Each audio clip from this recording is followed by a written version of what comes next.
une gêne, une affection qui gêne ou qui empêche le fonctionnement d'une partie du corps. C'est ça l'infirmité. Ce qui te dérange, ce qui te gêne, ce qui gêne ta vie, que ce soit physique ou spirituel. Parce que ici, dans ce passage, cette femme était malade. Elle était malade physiquement et spirituellement. Dans les deux domaines, elle était malade. Et la parole de Dieu déclare, Jésus enseignait. Je vais paraphraser, je ne vais pas relire. Je vais expliquer juste le texte. Alors, c'était un jour de sabbat où Jésus était allé enseigner dans l'une des synagogues de la ville. Et lorsqu'il rentre dans la synagogue pour commencer à enseigner, alors son regard est allé vers cette femme-là qui était courbée. La parole de Dieu dit, elle était courbée parce qu'elle avait un esprit, un mauvais esprit. Elle n'avait pas un bon esprit, mais un mauvais esprit. Ça veut dire physiquement, elle était courbée, spirituellement, elle était aussi courbée. Et ce qui l'empêchait d'accomplir certaines choses dans sa vie, ce qui l'empêchait d'accéder à certainement des bénédictions ou encore avoir la paix du cœur dans sa vie. Alors, bien aimé, cette femme qui était courbée là, qui était infirme là, qui avait cette infirmité, bien aimé, tu vas comprendre ce soir que dans chaque vie, que ce soit l'homme ou la femme, nous avons des infirmités. Et ces infirmités-là nous bloquent. Ces infirmités-là nous empêchent de rentrer dans notre gloire. Mais ces infirmités-là aussi, Dieu a délivré sa femme pour cette femme pour la gloire de Dieu. Parce que plus loin, la parole de Dieu déclare que le peuple se réjouissait de ce que Dieu avait fait. Le peuple se réjouissait. Bien-aimé, là où tu es assise là, commence à réfléchir. Quelle est cette infirmité-là qui te dérange, bien-aimé? Quelle est cette infirmité-là qui demeure? Elle, c'était 18 ans. Et toi, ton infirmité dure depuis combien d'années, bien-aimé? Mais elle était, malgré son infirmité-là, elle était certainement toujours au temple. Imaginez-vous si elle ratait ce jour de culte. Est-ce qu'elle devait être guérie? Elle ne devait pas être guérie. Amen. Donc, quand tu es attaché aussi à un lieu de prière, bien-aimé, quand ton esprit est disposé, souvent on dit, oh, je ne vais pas à l'église, oh, je me sens faible, pourtant mon esprit est disposé, mais là je me sens faible. Par exemple, ici nous avons culte les mercredis et les vendredis. Quand le mercredi arrive, je ne parle pas pour vous, j'en fais partie, parce que parfois ça m'arrive. Je suis là à la maison et je suis assise. J'ai un programme d'aller venir à l'église, mais je suis là après. Comme chez moi, je puise de l'eau à partir de 16h. Enfin, l'Ambert de 16, je puise de l'eau à partir de 16h. Donc, quand je prends 16h, ça m'amène peut-être 1h30 à puiser de l'eau parce que je parle de l'eau dans la maison. Et là, quand je finis de puiser de l'eau, je dis, bon, je suis fatiguée. Et pourtant, j'avais déjà dit dans mon esprit que je devais me rendre à l'église. Je suis fatiguée. Je reste à la maison. Je rate une prédication qui était peut-être bénéfique pour moi. Vendredi arrive, je puise encore de l'eau à 16h. Je m'assois. L'infirmité, merci pasteur Raymond. L'infirmité là est toujours là. Dimanche, c'est le matin qu'on puise de l'eau 6h. Je finis de puiser de l'eau, je dis peut-être. Je n'ai pas dit que c'est de le faire tout le moment, mais peut-être. Je reste encore à la maison. Regardez. Et ça peut prendre peut-être 1 mois. Mais tu rates ces cultes-là. Si cette femme-là n'était pas allée ce jour-là à la synagogue, elle devait rater sa bénédiction. Mais imagine ce que tu rates pendant ces jours-là. Imagine ce que tu rates pendant ces jours-là. Par exemple, culte d'enseignement. Pas dire la vision, c'est d'abord l'enseignement pour faire asseoir le peuple. Le mercredi, tu fais tout le mois. Les 4 mercredis, tu n'es pas là pour l'enseignement. Bien aimé. Certains diront que oui, on prie à la maison. Certains diront que oui, le Seigneur me parle à la maison. Mais bien aimé, ici c'est Jésus qui est passé. Cette femme allait tous les jours à la synagogue. Mais il y avait le serviteur par la suite, donc pas du chef de la synagogue. Le chef de la synagogue certainement n'avait pas cette possibilité où sa guérison n'était pas destinée au chef de la synagogue. Amen. Où sa délivrance n'était pas destinée à elle-même. Pour ceux qui disent qu'ils prient à la il a besoin du toucher. Pourquoi Dieu a mis des personnes devant nous pour nous amener? C'est pour aussi se faire délivrer au travers d'eux. Ils ne sont pas là pour rien. Bien-aimés. Oui. C'est vrai, il enseigne tous les jours ici que nous avons la capacité, nous femmes ou hommes. Nous avons la capacité. Mais cette femme-là, c'est Dieu qui l'a touchée. Dieu l'a touchée, elle s'est redressée, bien-aimée. Toi, Dieu va te toucher. Tu vas te redresser ce soir. Une femme va t'utiliser pour te toucher ce soir et tu vas te redresser. Bien-aimé, cette femme va te toucher. Cette femme va te toucher. Ou maman Lydia va te toucher, tu vas te redresser, bien-aimé. Mais il y a une condition. C'est là. L'attitude de le cœur. Bien-aimé, assurément. Dans d'autres versets, on parle aussi de l'infirmité. Mais il dit, il pose la question, est-ce que tu veux être guéri? Il dit oui, il dit va, ta foi t'a sauvé, c'est Jésus. Amen. Mais toi, c'est la foi qui sauve. Amen. C'est la foi qui sauve. Cette femme-là, assurément, avait la foi. Pensez-vous que si elle n'avait pas la foi, est-ce qu'elle aussi qu'elle, en touchant Jésus, en la touchant, devait se redresser? Je ne pense pas, bien aimé. Elle avait la conviction. Parce qu'elle était fatiguée depuis 18 ans. Mais femme, ce soir, tu es fatiguée depuis combien de temps? Cette infirmité, l'enfantement que beaucoup de femmes cherchent. Bien-aimé, ça fait combien de temps tu cherches un enfant? Bien-aimé, ça fait combien de temps tu es bloqué? Tu as fait un enfant, l'enfant a déjà 17 ans, 18 ans, mais tu pleures. Mais pourquoi cette infirmité? Pose-toi la question et Dieu va te le dire. Ce soir là où tu es assise, Seigneur, quelle est mon infirmité? Qu'est-ce que je dois couper ce soir? Qu'est-ce que je dois briser ce soir pour me relever pour ma destinée, bien-aimé? Qu'est-ce que je dois couper ce soir pour me relever? Est-ce que c'est le Congo ça que je dois briser ce soir?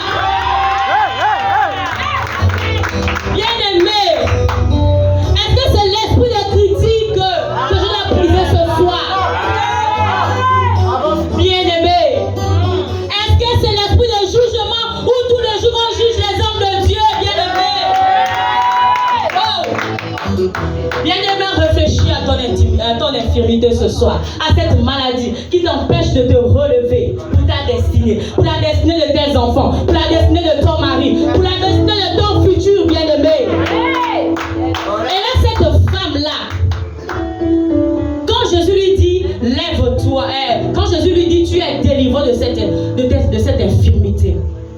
Ah, bien-aimé, quand ta bénédiction est proche, ce soir, ta bénédiction est proche, parce qu'il va couper ces liens-là.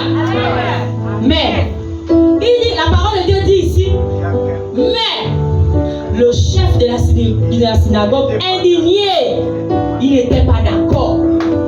Du fait que le jour de sabbat, donc le jour de prière, il ne doit pas avoir de délivrance pour lui.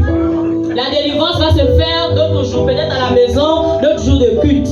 Mais le dimanche là, parce que Jésus a dit, le 7e jour on va se reposer et tout. Donc, on ne prie pas ou encore, c'est ce qu'on voit même. Le dimanche, tu es là assise.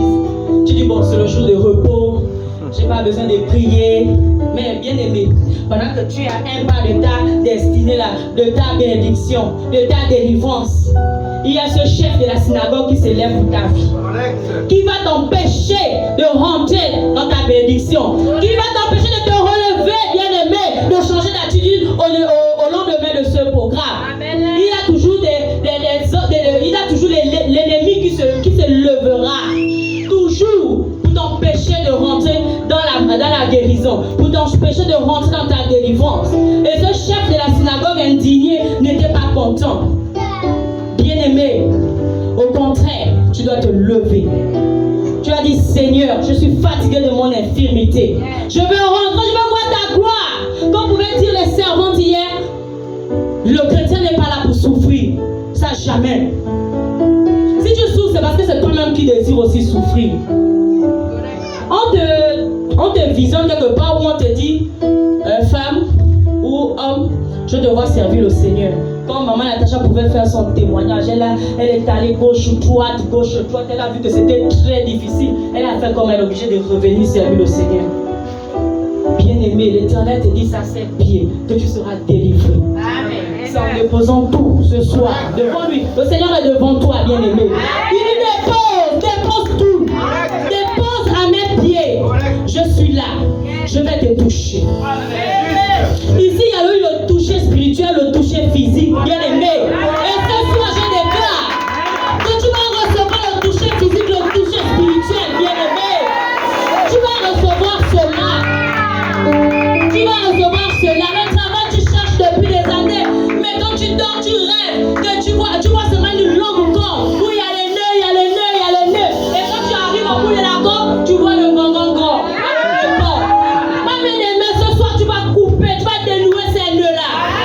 Tu vas dénouer ces nœuds-là par la prière. Mais je le rappelle encore, c'est là. Dispose ton cœur.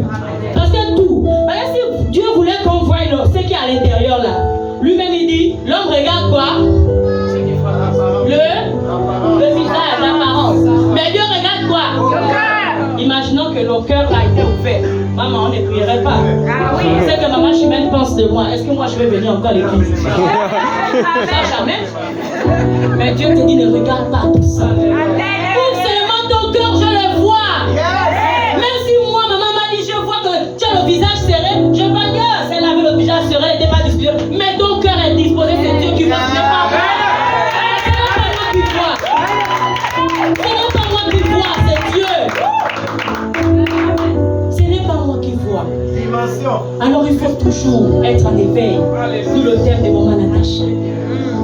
Parce que quand tu es délivré, à ce moment, cette femme-là, quand elle a été délivrée, elle a veillé, bien aimée. Bien aimée femme, elle a veillé. Elle a veillé sur ta destinée, bien aimée. Femme, lève-toi pour ta destinée. Ce n'est pas l'homme. L'homme, il est faible. On connaît les caprices de l'homme. Tu connais les caprices de ton conjoint, de ton mari, de ton concubin. Tu connais ses caprices. Mais c'est toi qui as cette lourde charge-là de soutenir ton homme. Femme, tu es celle-là peut-être qui se lève le matin quand le mari sort. Oh, tu es un rigolo. Là où tu pars là, je sais qu'il n'y a rien là-bas. Tu ne vas rien ramener. Ton nom c'est chômage. Mais pourtant tu vis dans sa maison. Mais quand tu fais pour couper cette infirmité-là du chômage, que tu fais, femme? Femme, veille. Lève-toi dès maintenant. Tu ne vas pas durer longtemps dans cette situation, bien-aimée. Femme, tu ne vas pas t'excuser dans cette situation. Dieu doit te bénir. Dieu doit voir les fruits palpables. Parce que ce qui est fait spirituellement, physiquement, on va le faire. On le voit. C'est Dieu qui fait. Ce n'est pas un homme. C'est avoir confiance en Dieu. Amen. La conviction. Amen. La foi en même temps. Cet homme-là, ce chef de la synagogue-là, indigné, fâché, bien-aimé, ça c'est son problème. Cette femme-là qui te dit, tu es sûr que la fille a changé.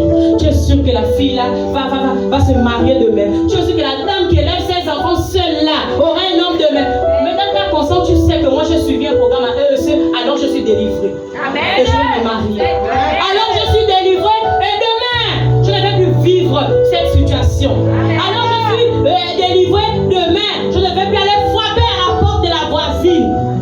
Pour cette situation, ou demander, bien aimé, lève-toi, cherche une activité. Au lieu de vivre au dépens des autres, au lieu de vivre au dépens de cet homme-là qui, avant de te donner même l'argent ou encore une crème, bien aimé, il te prend d'abord d'une manière. Il vient, il balance ça sur la table. Tu vas encore faire comment, bien aimé? C'est toi qui assises toutes les journées dans la maison avec le pain en train de regarder le voisin. Oh, Marco, mon mari là-bas. Mais j'ai remarqué qu'il avait une copine. Toute la nuit, j'ai fouillé son téléphone pendant qu'il était sous, il dormait. Mais tu vas souffrir, bien aimé. Quand tu fais pour éviter qu'il aille chez les copines, tous les jours tu en parles. Quand tu fais. Le pain Yanni Bongo, le pain Yanni Bongo, ou le pain de Lindi, ou le pain de Jésus. Tu as fait quoi pour briser cette infirmité-là? Tu envoies ton mari dehors. Tu as fait quoi, femme? Tu as fait quoi? Est-ce que tu t'es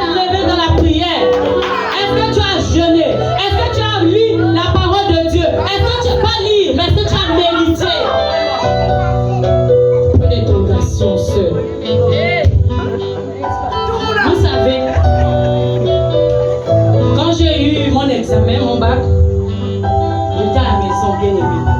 Mon travail, c'était avec papa Fabrice. Lui va au travail, moi je reste à la maison. Je vais déposer les enfants à l'école, je reviens. Mais manière, là je suis mince. Ma soeur, ça va, et là j'avais grossi comme ça. Parce que j'étais auprès de la dépression parce que j'étais à la maison. Ça me dérangeait. Mais je ne savais même pas que j'étais je dépressais. Je ne savais même pas. C'est quelques temps après, quand je suis tombée malade, je suis arrivée ici. Je suis allée voir le médecin, mais j'ai passé à côté. Je dis à côté de quoi? Je dis il dit de la dépression. Je dis oh, ça c'est seulement chez les blancs. Je dis il n'y a pas la dépression. Ah bon? Mais il me pose des questions. Qu'est-ce qui ne va pas? Je dis je suis fatiguée là même. Tous les jours c'est la routine. C'est la routine. Je dépose des enfants, je reviens, je dépose des enfants. Jusqu'à ce qu'un jour, une soeur, l'enseignante de gémiment m'a vu. Là où j'étais en formation à l'ENI privée, voilà. Et je me suis levée. Je ne gagne pas peut-être beaucoup, mais je suis bien dans ma peau. Je suis à l'aise un peu. Donc femme, lève-toi. Lève-toi pour soutenir cet homme-là, bien-aimé. Il a besoin de ton soutien. Alors lève-toi, brise cela, bien-aimé. Brise la routine, brise le divertissement négatif, brise le manque de projet. Brise, bien-aimé. Ce soir, tu vas briser cette infirmité-là, bien-aimé. Tu vas briser cette infirmité-là. Paul parle de l'infirmité du corps. L'infirmité du corps. Comme mon grand frère, quand il buvait, il boit toujours, il a ralenti quand même. Au terrain familial, il y a un petit point. On dit, pourquoi tu bois comme ça? Il dit, je te bois. Quand j'arrive au pont, il y a quelque chose qui me dit, va, continue à boire, va parler. Mais pourquoi? Parce qu'il y a un esprit qui le dérange, bien aimé. Il y a un esprit. Alors tu vas te lever ce soir.